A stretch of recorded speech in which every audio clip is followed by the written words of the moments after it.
Okay, the last step, learned how to go ahead and take a photo of yourself on a Chromebook and then bring it into your, get it on your welcome page. This step, what I'd like to do is to make sure that all of you understand how to go get an image online and then bring it into your actual page. And so here, I'd like to go ahead and get this image right here online, just something that fits well with English. So you can find something, it doesn't have to be exactly this image. But I'm going to show you now how I go about and I get it. Okay? And so one of the things I'm going to do is I'm going to go back to my Google Drive, okay? And my drive is open right here, so I can either go ahead and click on that tab and I'm immediately back in my drive, or I can click on the 9 square. And all I want to do right now is I want to get to, let me go back to my drive. All I want to do is get to Google itself, the search engine. And one of the fastest ways you can do that is either up here in the URL, type in google.com, and that will bring you to the search engine. But even faster is this 9 square right here. If you go ahead and click on that 9 square, see right here where it says Google Search? Well, that's the browser. So that's what you've always been using when you're out searching on the internet. Click on it, and here you're at the page. Then over here on the right hand side, there's the images link. Go ahead and select on the images link. Ta-da! You know you're there because it says it. And I'm going to type in here, how about school books? And I like this one right here. See how it says school books clip art? That's where clip art just means it's been drawn. And now I'm going to scroll through. Ooh, look. That's the one that I've been using. So I'm going to go ahead and I'm going to grab that.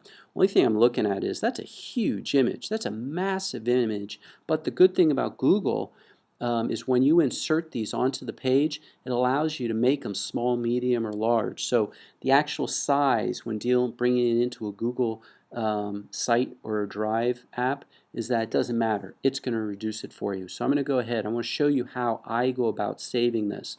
I select it. Then after I select it, it brings me to where it actually is. I'm going to go ahead and right-click on it. So go ahead and right-click on it.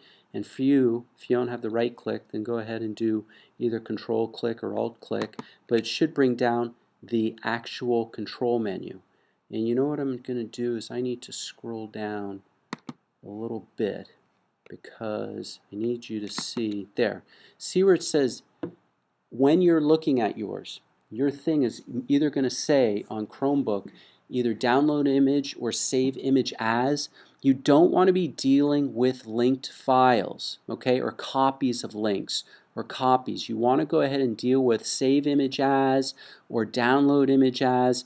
And the reason is then because if you go and use a link, that link can change at any time. And I'll tell you, there's been many sites I've made in which I've used links to photos on somebody else's site, and the moment they change that photo or delete that photo, the link doesn't work anymore. So why surprise yourself when you're presenting a project, or even to your parents later on this year, and half the images are gone?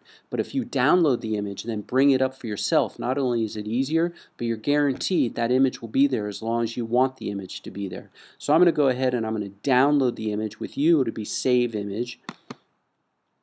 And then here it comes. Mine's now down. And when you download yours, it's going to say, look, where do you want to download it to? Or save image as to?